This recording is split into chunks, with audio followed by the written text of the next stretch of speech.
Decorating Pages is a podcast dedicated to taking you behind the scenes of the designs of your favorite TV shows and films. Each episode, I'll be sharing design stories from some of Hollywood's most famous sets. Interviews from set decorators, production designers, directors, and actors about creating the look of TV and film, about their design inspirations, and stories that take sets from page to screen.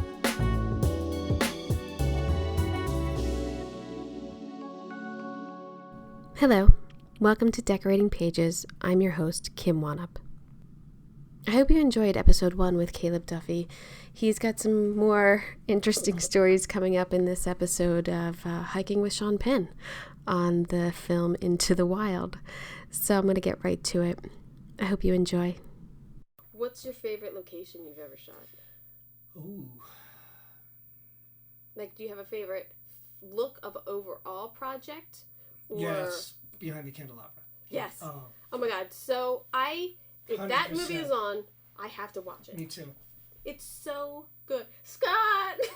Scott!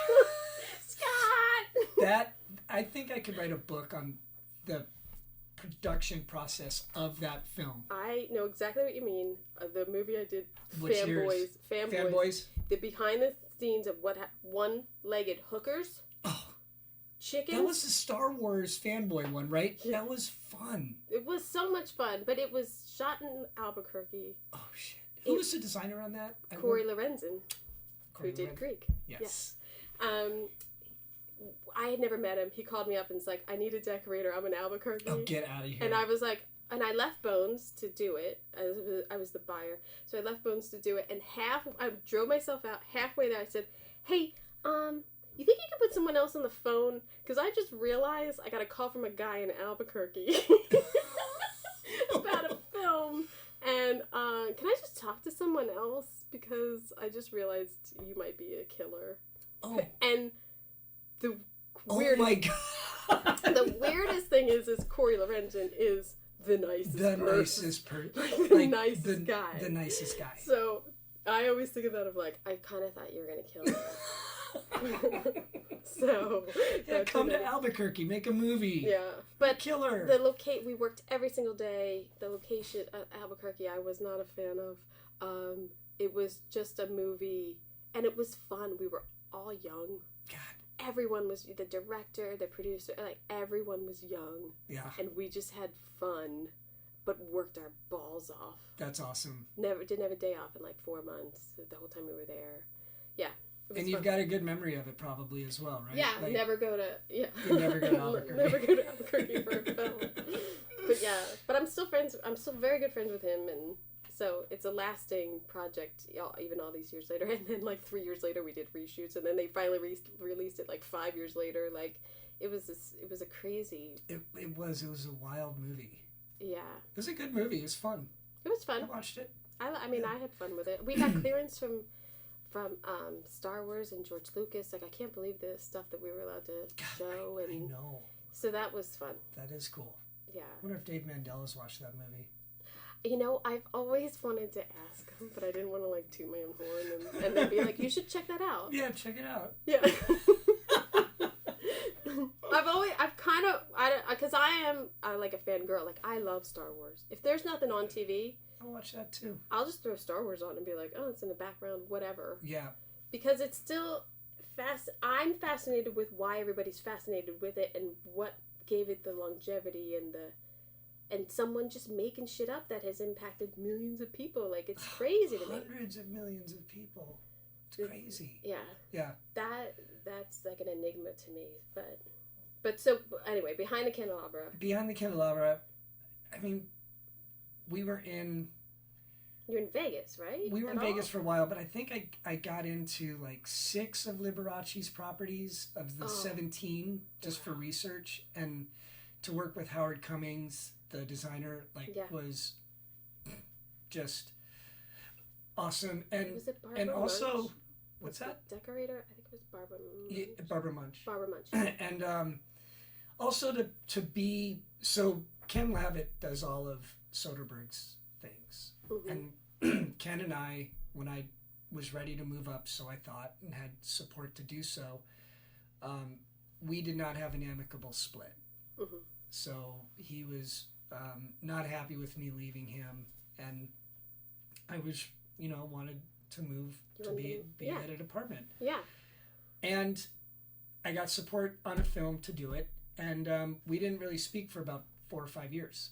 And we reconnected, and I'm on Hitchcock, and I get a call from a production supervisor, and she says, "Hey, so we're doing Behind the Candelabra. Want to know your availability?" And my first response was, "Hey, Julie, does Ken know you're calling me?" She said, "Yeah, he actually said give you a call." Oh, yeah, there you go. Like, wow, that's cool. So it personally was really nice to go back to the group of people that I learned how to do this with. Yeah. And then to be in these, like, we pulled off some pretty amazing stuff there. Like, we shot in Zsa Zsa Gabor's house. That was the one with the pool? The one with the pool. She was in her master bedroom with one leg while we're filming. What? Yeah.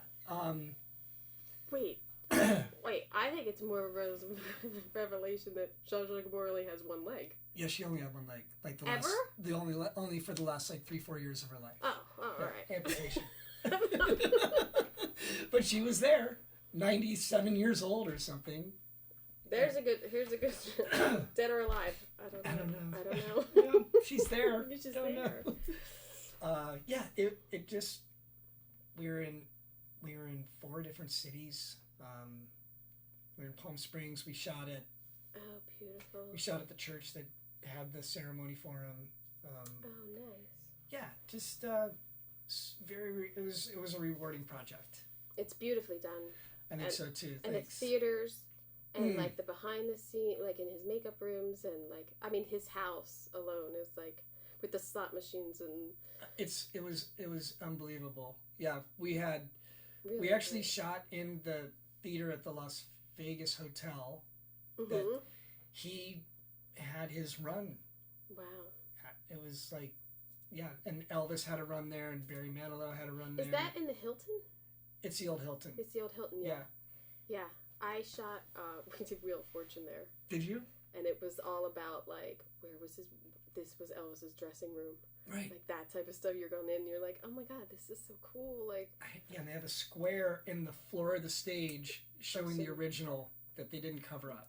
Oh, it's pretty neat. That I don't remember. Wheel probably covered that up. I don't know. Wheel.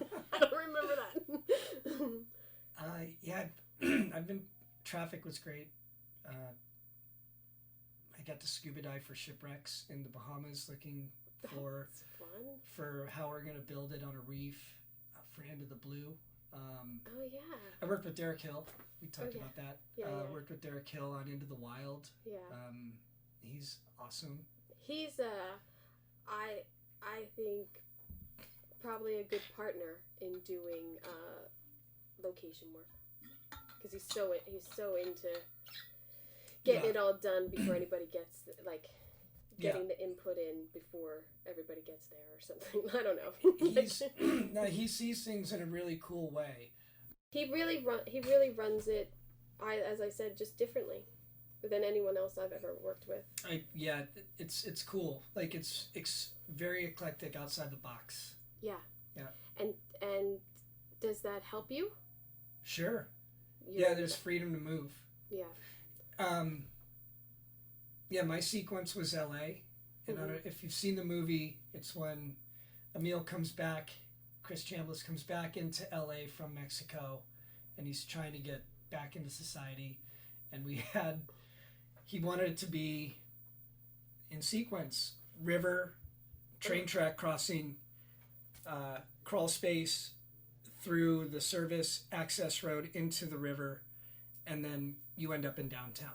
So where did you do that at? We did it at 6th Street, under the 6th Street Bridge when it still was there. Uh-huh. And on Anderson Street, we started there with the train.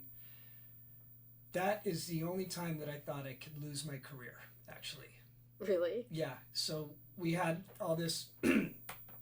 Sean Peen directed it, and he wanted a night shot of Emil coming out of the river, a train wipe, and then showing downtown LA with all the lights. Okay.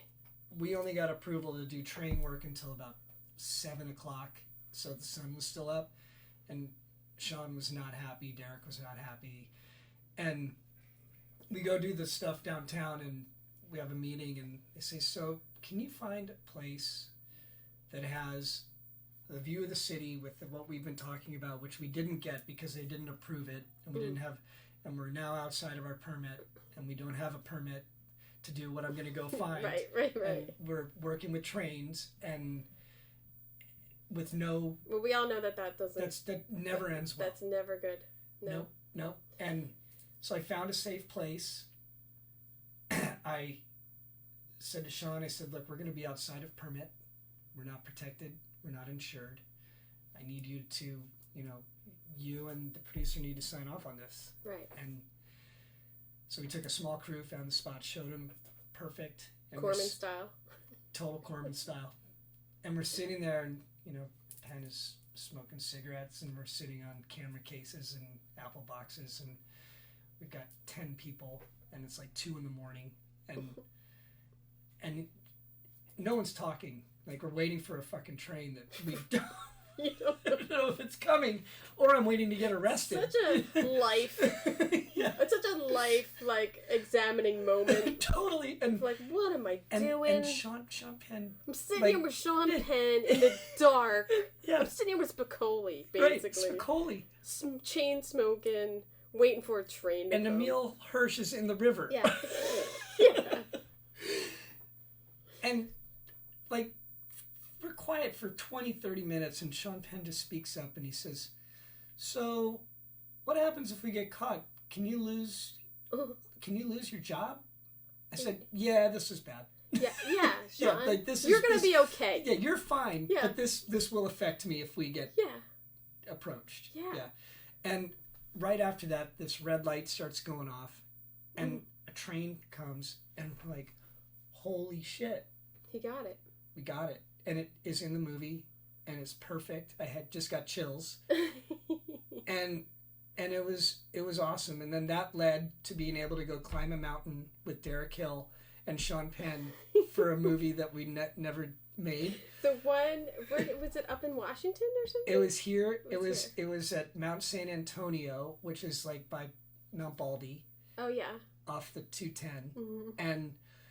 It was a story about a kid that was in a plane crash when he was 12, and he shimmied down everyone died in the small plane crash, including his father. It's called something from the storm. Into the Storm? No, I'll remember. Norman Olsted. And we climbed this mountain where this plane crashed, and this kid had shimmied down, and it was awesome. Wow. The writer had never been back.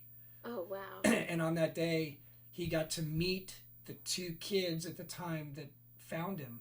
Wow. And they laid a track path across a meadow for him to see that there was safety in case anyone came down, and he was the only survivor. Wow. And he was 12 years old. That's an incredible story. It was, it should be made. It's really... What happened with that it didn't, do you know? It just didn't get funded? It was at Warner Brothers. It got mixed up, I think, in just timing and turnaround, and Sean was doing some war movie and didn't end up doing it. That sounds like a good one. But you got it. But I got to hike a mountain with Sean Penn and Derek Hill. I always love that scene from, what's the Ben Stiller, Sean Penn one? Oh, it's so good. It's, but Sean Penn's he's a photographer, and he's sitting on a mountain waiting for one eagle to come out of a nest, or it's something, or a snow tiger or something like that. Have you not seen it? Haven't seen it. Oh God, what is it called? I'm looking. The Secret Life of Walter Mitty. Never saw it. It's such a good movie. Really? And Sean Penn is in it, and he's all of a sudden he's in disguise with leaves and everything around in the middle of this mountain, and Ben Stiller's trying to find him, and he sits down, and then he looks over, and you all of a sudden you just got Sean Penn sitting there camo. Don't move, and he's waiting to take a shot of like a snow leopard or something. So that's awesome. what I just pictured when I. That's pretty much. He probably took from that experience because I think this was probably after. like we hiked the fucking mountain. Yeah. You know, and he was down to do it. What do you look forward to? Like, what would you hope for a project? Are you hoping like, oh, I want to do a period or sci-fi or? Actually, like right now, it's an interesting moment in my career. Oh, that's true. I'm moving into production supervision, and you hire me. It's gonna be so great. Yes, totally.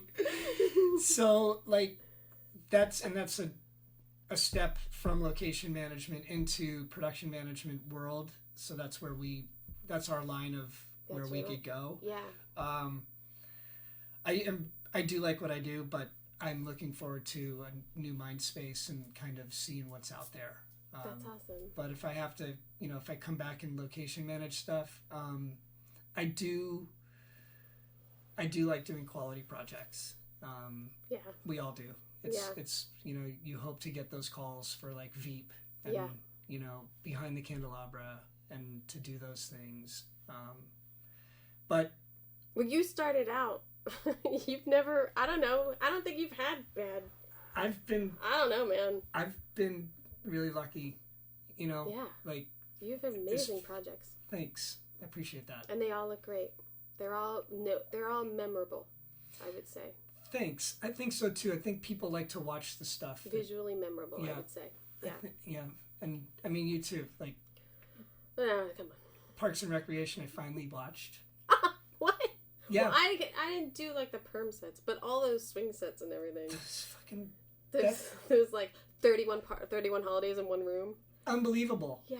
Yeah. So that type of fun stuff, that was great to do there. And I do like being with this group. Like, the downside of leaving is separating away from David and Morgan, and the culture that they put really great people together. It's a safe little family. It is, and they do good projects. Didn't do Wine Country. I know that's a. Okay. Sorry. Okay. Dude. Yeah. It was great. Caught it over the weekend. It was great. It's great.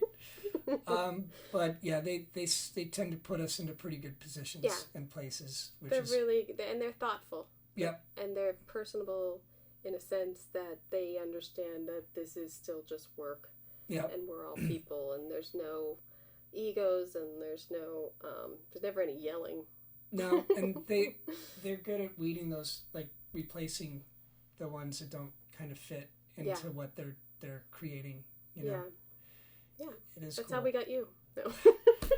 They saved my life. I'm not even kidding. I was a broken human after True Detective. Oh, I know. I'm sure. Yeah, and they said, "Come over, and make some comedy for a while." Yeah. Like, okay, that sounds cool. I remember coming from Bones to do Parks and being like up all night, being like, "Is my dressing funny?" Like had never done comedy, and it was just like, I don't know. Is the chair supposed to be funny? Is it gonna tell a joke? Yeah. Is this funny? Is this off? They're all offices. You know what I mean? Yeah. It's not like I was like, I don't know. This is a lot of I mean, I know I'm funny, but is my dressing funny? How did they find you? Ian was an art director for Bones the season that the writer's strike happened. So I only worked with him for a couple episodes, like 5 or 6 episodes or something. But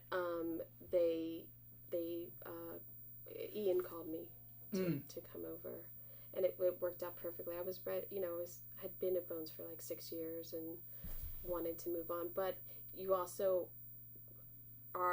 you get comfortable. Mm-hmm. And it was like my first big thing, and it was comfortable, and a pressure that I had gotten of, it's not just me making a decision. If I go somewhere else, I have a crew, and I'm single and I can do what I want, but it started to wear on me a little bit of like, these people have families and this is my crew and I don't want to lose them. I have such an amazing group of guys that I've been with for so long, and that kept me there probably a season or 2 longer than I wanted to. I'm glad I did it, and it's not that it hurt me in any way, but it was one of the reasons I stayed there so long was like, this is a good job. And the other thing is, you know, you're on 6 season pay. 6 season pay. Yeah. For 1 hour. Yeah. So then, you know, you start somewhere else, you go to first season pay or pilot pay or you know, lower tier pay if you're in a movie or whatever. And, and that wears on you too. But I found, don't follow the money. No, follow the people. Follow the project. Yeah. But that goes in hand in hand. Yeah. That's interesting. But yeah. Yeah. I've seemed like I haven't been happy when I followed the money. It never works out that way. No. I've been happy. I've been unhappy not following the money too. So it works both ways. Yeah. Oh, like Spoils of Babylon I did, which was an amazing, like the look of it was amazing, and I got to work with these really creative people, but the money was awful. And it was like a peanut. Like the craft service was like somebody opening up a Ziploc bag of M&Ms that they had used on another show. An orange slice. Yeah. It was like not a whole orange. Patrick and I looked at craft service. We were like, "What are we doing here? What are we doing here?" This Ziploc containers of like leftover M&Ms and nuts and that's like, terrible. You know it's low budget, and I was like, "This is so sad. I can't believe I got this." Isn't that one thing? Like, just feed the crew well. Yeah. Have your checks on time. Yeah. Don't be a dick. Yeah. It's kind of simple. I think so too. Simple equation to keep people moderately happy enough to be pleasant. Yep. Be work civil. hard. Yeah. Do a great job. And give 100%. That's right. Because I think if you're in this business, you want to give 100%.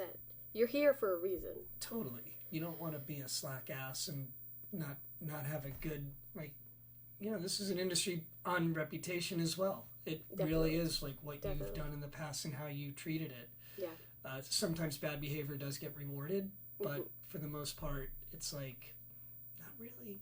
No. There's a couple people who fail up. True. But we know who they are. Thank you so much. You're welcome. That was super fun. It's been an hour that I've talked to you. So that's crazy. No way. Yeah, I know. I've really enjoyed working with you. You're a two-parter. How about that? How about that? I've really enjoyed our time. Yeah. 3+ years. Yeah. No, it's been amazing. Because I'm like, you're so chill. All your people have always been chill. And like I said, VEEP was so hard that I don't know how you juggled all of that and coordinating all of us.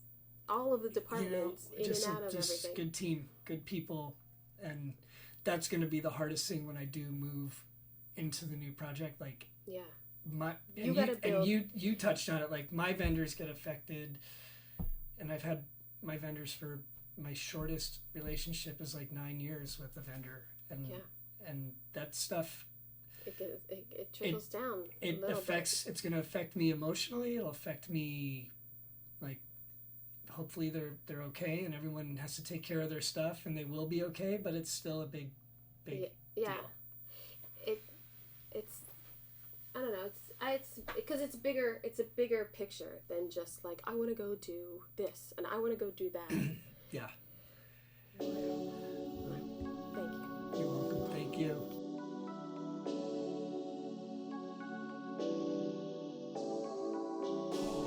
Caleb is a really good guy. He's transitioning into production supervisor, and eventually he'll be hiring me on his next big project. Right, Caleb? Yeah, great guy. So many great stories. I feel like we could have gone on for another hour.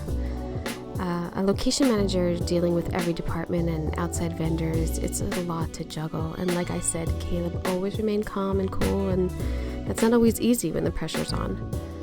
Location managers really lend an element to the design of the project, and if you don't have a good location manager that can show you great options, the look of the project could suffer, and nobody wants that. We're all spokes in the wheel, and there's so many pieces that need to come together to make a project come to life. It really is an exciting business, and it's a lot of work from every department. So you gotta work with good people, and I have been very lucky with that. Check out the blog post for this episode on decoratingpagespodcast.com and see some of the pictures of the sets that we talk about. Also check out my weekly blog, What's One Up Watching? My weekly post about beautiful production design in TV and film. Thanks for joining me. I hope you got an earful. Decorating Pages is sponsored by Stogie Floaty, luxury pull floats. Float 'em if you got 'em. Visit stogiefloaty.com.